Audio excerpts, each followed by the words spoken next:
Hi guys, it's Mark Thompson with Thompson Chiropractic and Superior Recovery and Performance. Thank you for joining me today. Today's video is going to be on the hip flexor fix. I've got several other videos. You can look at the lower cross syndrome. I've got a couple of stretches there. And I've also got the hip flexor miracle. This is kind of in between. I like this one a lot. Most people like doing this. It's something that you can do easily at home, and it's going to help to balance the hip flexors, because if your hip flexors are tight, or one of them is tight, what's going to happen is it's going to rotate the pelvis out of alignment. And when that happens, you're going to get the spine having these lateral curves that it's not supposed to have in order to try and maintain the balance of the spine and the hips. And that's going to lead to a lot of tension, muscular tension that travels up the spine to the neck and shoulders. It's also going to create a great deal of low back pain, hip pain, and even knee pain. So what I'm going to use is a 1 or 2 pound hand weight.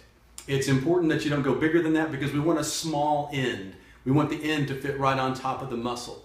And so what we're going to do is I'm going to lay down, and you're going to watch me. I'm going to go halfway between my belly button and the front edge of my hip. And there's a line that's about 3 or 4 inches long, kind of in between those two. And you're going to poke around until you find a sore spot. And that's where you're going to place the hand weight, vertically on that muscle. And then you're going to put your hands on top, and it's basically just the weight of your hands or your arms kind of pushing down. We want a little bit of tension. If you don't feel anything, you have to apply a little more pressure, because it should be somewhat uncomfortable, but it shouldn't be painful, okay? We're not looking for pain, we're looking for just tension on that muscle. And then you're going to mimic the leg movements that I'm going to show you. I normally do 10 repetitions on a side, and I normally do both sides. If you find that one side is much tighter than the other, then you may want to do a few more reps on that side, or you may want to come back and hit that side again later after walking around a little bit, kind of reset everything and see if you can get that to calm down. And if we do, the pelvis goes back, the spine goes straight, life is good. All right, here we go.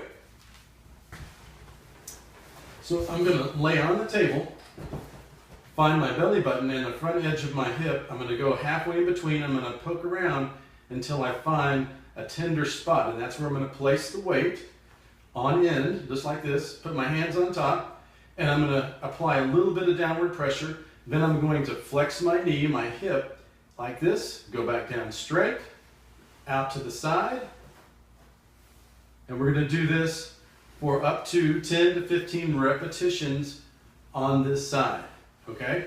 And if this is tight, you should be feeling it, and it should just feel a little bit uncomfortable, a little tight, shouldn't be painful.